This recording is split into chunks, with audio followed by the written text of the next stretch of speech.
Depuis 2010, une succession de préfets ont été missionnés sur la rénovation urbaine du Grand Saint-Barthélemy avec les bailleurs sociaux et l'ANRU. Rien n'a changé. Suite à cet immobilisme des institutions, les habitants du Grand Saint-Barthélemy se révoltent avec l'appui des associations des locataires et décident le vendredi 13 mai 2016 de bloquer l'ensemble des chantiers et la circulation sur le grand rond-point de Sainte-Marthe. Après cette action déterminée des habitants du Grand Saint-Barthélemy, les institutions, l'ANRU, les bailleurs et la préfecture ont tenté de renouer le dialogue et calmer la colère des habitants et des associations de locataires. Ils ont constaté les malfaçons de la rénovation urbaine au rabais et le mépris total des entreprises envers les habitants. Ce qui est ressorti effectivement, c'est que du fait des travaux, du bruit, de la poussière, etc., de rentrer dans un appartement qui est pire qu'avant, des malfaçons, ça fait on rentre dans l'intimité des gens, dans leur quotidien, et il y a eu des gens qui se sont retrouvés avec des certificats médicaux pour des problèmes respiratoires, des gens qui prennent des anxiolytiques parce qu'ils n'en peuvent plus, etc. Est-ce qu'on dit les habitants ont été confirmés, parce que c'est important, ça ont été confirmés par le pharmacien M. Descaroli, les pharmaciens qui connaissent bien la population de Picon, du Saint-Barthélemy 3, et surtout le docteur M. Maroubi, qui est à Picon, et qui lui déjà avec le pharmacien avait alerté certains services en disant on a une augmentation chez nos patients de problèmes de respiratoires et de consommation d'antidépresseurs, etc. Parce que les gens n'en pouvaient plus, ils expliquaient pourquoi ils venaient. Ils disaient, on n'arrive pas à dormir, la poussière, les travaux qu'ils nous ont fait, c'est pire qu'avant. Enfin, les gens sont vraiment retournés. Et là, on a vu des gens lambda, je dis vraiment des gens lambda, qui étaient dans un état psychologique tel que certains étaient prêts à passer à l'extrême. Ça montre que c'est un indice que ça va très très mal. Pour que des gens lambda, un père de famille lambda, etc., disent à un moment donné, je vais passer un acte extrême, puisqu'on ne m'entend pas. Ça peut prendre... Voilà, donc des actes extrêmes, parce qu'on ne m'entend pas, c'est insupportable. Et ce n'est pas le seul, d'autres l'ont répété à la Busserine, etc., en disant, c'est impossible de continuer comme ça, c'est un vrai foutage de gueule. Voilà. Donc quand on arrive à des situations comme ça, il y a eu urgence à se dire, il faut se rencontrer collectivement les associations de locataires et les habitants, de poser un diagnostic, ils l'ont fait, et très clair, très pertinent, et de le soumettre à la préfecture et à tous les acteurs concernés. Voilà, donc il avait dit qu'effectivement au mois de septembre, on est le début octobre, on va lui laisser le bénéfice de ces 6 jours, de faire un bilan d'étape. Donc là, il faut que les associations de locataires, les personnes qui ont participé aux différents ateliers, en fait que 2 sur 3, celui de la santé n'a pas eu lieu, de dire où ça en est et de rappeler que le calendrier doit continuer doit toujours continuer à être mis en place. Pourquoi on a posé la question du calendrier? Parce qu'on a dit effectivement ils peuvent nous endormir lors d'une réunion et après chacun va de son côté. Alors que si on pose comme font les syndicats, un calendrier de rencontre avec des thèmes, on peut au moins avoir quelque chose. Au moins avoir quelque chose. Après c'est l'association de locataires de Saint-Barthélemy 3 et l'association de locataires de la Busserine. Voilà. Elle dépose à CFC qui prendra la parole. Alors nous, on n'a que les volets, comme vous voyez, je vois que ce coup-ci, il y a quelques personnes de Saint-Barthélemy. On n'a eu que les volets, les fenêtres, il n'y en a rien eu d'autre. Nous avons pointé des déficits en sécurisation sur les chantiers de la rénovation urbaine et de la L2, la traversée en permanence et très tôt le matin du quartier par des camions de gros tonnage, alors non bâchés, qui roulent certains à des vitesses excessives et notamment au moment de la rentrée scolaire le matin. Et ça, j'ai constaté depuis mes têtes de visu. Et en plus, concernant ces points-là, des documents ont été remis à la préfecture, aux bailleurs et à Marseille Rénovation Urbaine. Nous avons subi et continuons à subir des nuisances sonores, poussière, pollution, au détriment de notre santé. Nous attendons toujours une transparence totale pour le dossier traitement amiante concernant Saint-Barthélemy 3 HLP. Comme vous avez pu le constater, ou comme vous allez devoir le constater, les 422 logements de Saint-Barthélemy n'ont pas bénéficié d'une rénovation approfondie comme celle de Picon et Busserine, ce qui ne veut pas dire que les locataires de ces cités n'ont pas rencontré des difficultés avec leurs bailleurs. Saint-Barthélemy 3 est l'enfant pauvre de la rénovation sur ce territoire. Donc nous profitons de votre présence pour exiger une nouvelle fois un financement supplémentaire pour que le projet de rénovation numéro 2 soit à la hauteur de nos attentes comme on nous l'a fait miroiter en 2010, comme on nous l'a fait miroiter depuis plusieurs années. Maintenant, je vais passer au volet formation. Alors, au risque de nous répéter, nous insistons sur le fait que tous les moyens doivent être mis en œuvre et suivis de près pour limiter au maximum une situation s'aggravant de jour en jour. Bien entendu, ces formations doivent aboutir à des emplois durables pour récupérer cette jeunesse de quartiers oubliés. Celle-ci a été livrée à elle-même, d'où son découragement et l'ouverture à toutes sortes de dérives. C'est-à-dire que quand je parle formation suivie de très près, ce n'est pas uniquement une formation dire il va faire paysagiste ou manœuvre, et il va le rester toute sa vie. C'est-à-dire qui rentre dans les corps de métier, parce qu'il y a des jeunes que l'on peut récupérer. Hein, beaucoup sont intelligents, ont été démobilisés, ont été dégoûtés, blasés, mais sont récupérables. Travaux avec formation. Voilà. Alors, en tant que représentant de l'État, donc je m'adresse à vous, messieurs, dames, adultes, hein, votre responsabilité est en partie engagée. Voilà. Donc, je passe la parole à monsieur. Et donc, on est venu aujourd'hui pour deux choses. D'abord, pour être à votre écoute. Et je crois que c'est ce qu'on va commencer à faire, puisque vous avez prévu de faire des interventions pour nous dire quelle est la réalité de votre vie, les difficultés que vous rencontrez encore, donc pour venir vous écouter à votre rencontre. Et puis pour venir sur le quartier, puisque là on va prendre un temps pour discuter, pour échanger. Et puis comme je m'y étais engagé à la fin du mois de mai, nous aurons ensuite une réunion avec vos représentants des associations, en préfecture, avec le préfet de région, pour faire le bilan de tout ce qui aura été fait, des difficultés que vous rencontrez toujours, et puis vous faire des propositions dans un certain nombre de domaines. Et vous avez souhaité organiser une réunion qui s'est faite en préfecture et avec des représentants des associations, et on s'était engagé avec monsieur le préfet à venir sur place, ce qu'on fait aujourd'hui. On va aller faire un tour dans le quartier avec Disons la campagne. Oui, monsieur le préfet, voilà. Quand ils disent 40 000 €, c'est pas 40 000 € par appartement. Ah si, par appartement, je vous montre le cartouche. C'est la totalité des travaux, non, la totalité qui est divisée par le nombre d'appartements, et ça fait 40 000. non, par logement. J'ai le camembert. Vous voyez bien. On va leur demander. C'est pas dans l'enrue là, ouais. Non. Dans l'enrue, au départ c'était 38 000 par logement. Chaque logement, on devait mettre 38. C'est monsieur Cadeau qui a fait une rallonge de 40, la préfecture, qui a fait 40 par logement. Ça veut dire chaque logement. Ça a été financé forcément sur Moi, sur le papier que j'ai, il y a marqué par logement. Donc si vous voulez, on va au tribunal, c'est marqué logement. Attendez. Des financeurs avec le camembert qui précisent par logement, il n'y a pas marqué partie commune. Moi, je me base sur ce que vous m'avez donné, le flyer. C'est par logement, c'est... Normalement, si on part du principe de la loi, c'est tous les 10 ans les façades. Moi, ce que j'entends, 2004. ce que j'entends, c'est qu'il y a une ambiguïté sur le coût du logement. Donc, ce qu'on va faire, Au début, là, quand on leur pose la question, on nous dit ah, mais il y a les parties communes, il y a ci, il y a ça. Mais il fallait nous le dire. Mais tout à fait, c'est pour ça que dans la convention en rue, tu as deux parties. La partie intérieure et la partie extérieure. Par contre, nous, on a un échafaudage, c'est que tout mois, ils devant l'entrée. On va chez. On nous a fait Bouygues, ils font comme ils veulent. C'est l'anarchie totale. Ça veut dire qu'ils prennent des emplacements, faire ici ce passage, que ce soit les gens de Saint-Barthélemy 3 ou tout le monde, passe par là pour amener leurs enfants à l'école ou aller à Carrefour. Maintenant, ils sont obligés de faire tout le tour. Tout le tour.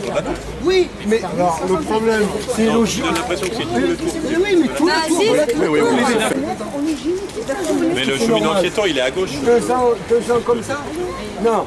Il y a des gens Mais les travaux qu'ils font, c'est quoi là? C'est du ravalement ou c'est plus c'est que la ça? pose d'isolation. On isole complètement le bâtiment puisque l'objectif, c'est d'arriver à une isolation thermique du bâtiment pour lui permettre de baisser les eaux. On protège les habitants. Oui, mais pas 2 ans pour faire une façade. Pardon, excuse-moi. Pas 2 ans. Ça fait 2 ans qu'elle est condamnée la rue, le passage. Pas 2 ans.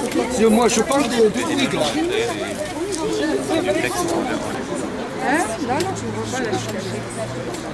Oui, mais je suis tout à fait d'accord. Mais on ne met pas 2 ans pour faire une façade. Non, mais bon, la raison pour laquelle Ce que je suis en train de vous expliquer, je ne suis pas en train de vous dire. Donc les gens ne jouissent pas de leur passage. Est-ce que vous pouvez prendre l'exemple? Voilà, il y a une belle photo là en face. Si. C'est un dépôt sauvage. Oui, mais qui est-ce qu'il est? On ne sait pas. c'est beau, mais... C'est un dépôt sauvage. Non, Ça, c'est de la terre. Ça, c'est de la terre des encombrants. Il ne faut pas prendre les gens pour des imbéciles comme nous. Non, parce que c'est comme c'est... je dis c'est un dépôt sauvage. Ça, c'est... Oui, les encombrants, non. Parce que normalement, il devrait y avoir un truc pour mettre les encombrants. Il n'y en a pas. Ça, c'est de la terre, ça, c'est pas des encombrants. Non, là c'est les camions. Hein. Voilà, c'est un dépôt sauvage. En fait, c'est pas un dépôt sauvage. Il y a quelqu'un qui l'a dit qu'il peut décharger ici. Là, et qui c'est? Parce qu'ils ne déchargent pas comme ça. Hein. Tu aurais une bonne place comme concessionnaire, toi. Ouais. Vendre des voitures ou vendre des villas. Voilà. Moi, je te vois là, il ne faut pas te prendre ça à nous. Il y avait un bâtiment avant. Donc là, il y a encore plus de chantier. Bon, là, par contre, c'est pas. Là, c'est Saint-Barthélemy 3. Oui. Pour l'instant, on a beaucoup parlé de Logirem, mais là, c'est Saint-Barthélemy 3. C'est par là, c'est à 2, c'est par là. On va faire un appartement. Aussi, ce qu'il faudrait leur dire, c'est que quand ils font des travaux, ils sont en train de faire des gens qui avec les signalisations. Il n'y en a pas.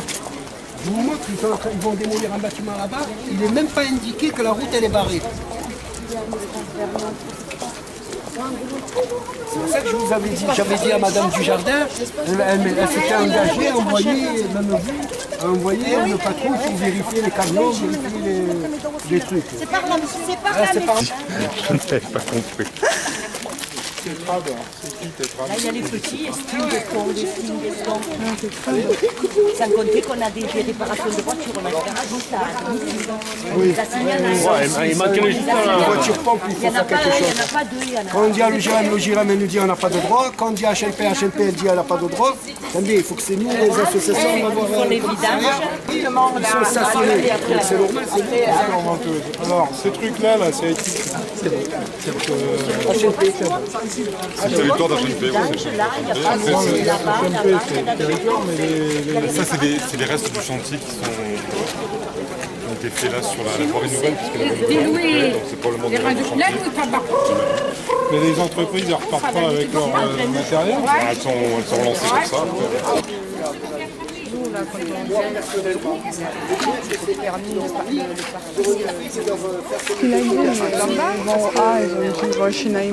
Tu sais ce qu'elle m'a dit, Amina? Elle m'a dit qu'il va enlever.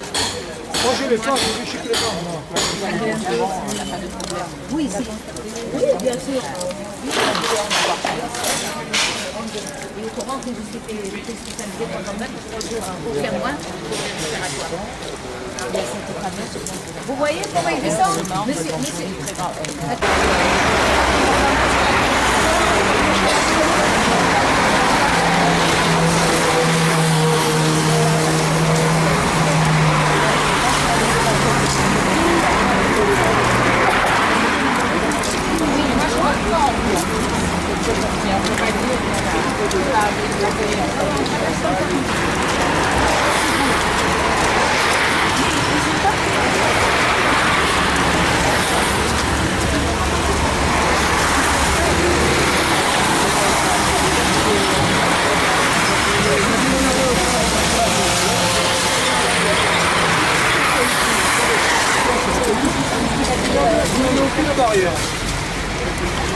Et combien?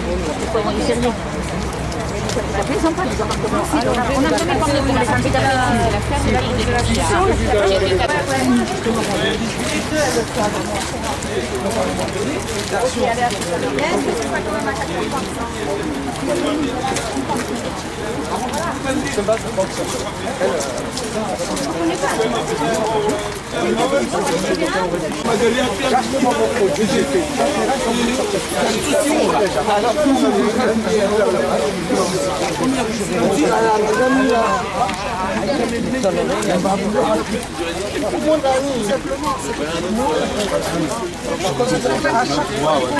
Voilà, il faut aller attendez, il y en a qui veulent travailler. Vous voulez le travail du barreau. Je vous le donne, moi. Monsieur Pinatel, vous savez quoi? Je vais donner à Jani des décrets de loi. C'est pas vous, c'est pas moi. C'est la loi. On doit faire un gardien. Donc si ça leur plaît pas, oui, mais attendez, mais le locataire. C'est très difficile de trouver. On essaye, on a essayé sans arrêt de faire des gens pour faire le ménage, ça ne vient jamais. Et vous avez quelques exceptions. Vous avez quelques exceptions. Là, si vous avez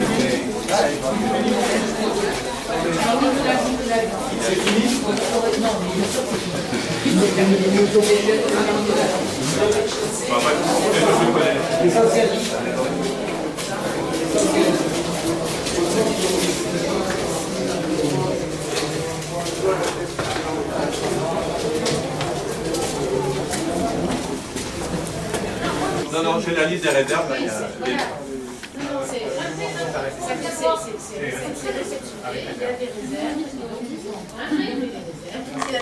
Quand on réceptionne un appartement, on met des réserves et après la mise des réserves, l'entreprise doit faire les travaux et on lèvera les réserves ensuite. Ce qu'il y a de vrai, sur les premiers bâtiments, il avait été décidé, donc cela, il avait été décidé que les réserves seraient tout en bloc. Aujourd'hui, on l'a changé, les bâtiments qui sont dans cette situation sont toujours dans cette situation, mais à partir de maintenant, on réceptionne tout comme les corps des Ça, c'est pour les nouveaux. Voilà, alors, c'est ceux-là. Alors, celui-là, je ne sais pas. On est. Voilà, on est sur les levées de réserve. Alors, effectivement, les locataires peuvent trouver, je comprends que ça va lentement et que c'est pas normal, mais c'est en cours, on est sur un très gros chantier. Donc voilà, il faut, mais c'est en cours, les choses seront rectifiées. Il n'y a aucun souci là-dessus. Il faut que les locataires. Ah non, Non. Contrôleur, la tuyauterie. C'est dommage quand même. c'est un matériau souple, oui. Ouais, ça fait ça. Donc il suffit de... Ça fait ça. La pluie elle tombe. Ça, là. Demain, ça fait qu'ici. Vous allez à la tour L, le balcon qu'ils ont rajouté, vous le regardez de dehors, il fait ça. Il fait ça. Ça veut dire là, il fait ça. Allez-y voir, devant la tour Q, il y a la tour Q en face. Vous vous mettez un peu loin, vous allez voir la déformation. Alors qu'est-ce qu'elle m'a répondu l'architecte? Elle m'a répondu oui, quand ils les ont coulés comme ça.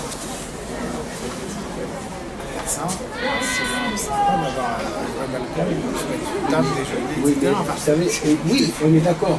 Mais ce que vous ne savez pas, c'est qu'ils perdent de la lumière. Ah, ça c'est sûr. Je garantis, ils perdent de la lumière. Non, chaque fois que vous faites un balcon prolongé, ils perdent de la lumière. Ah oui. Et si vous pouvez relayer mon message et de m'excuser auprès des gens qui ont entendu, parce que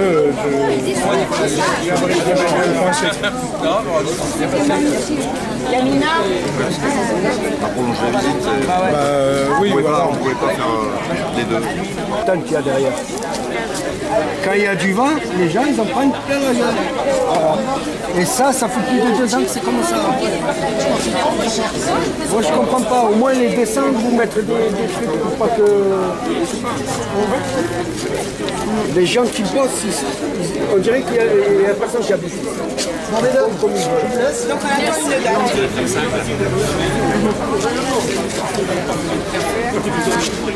C'est pour ça qu'il fallait monter les 8 étages, vous comprenez?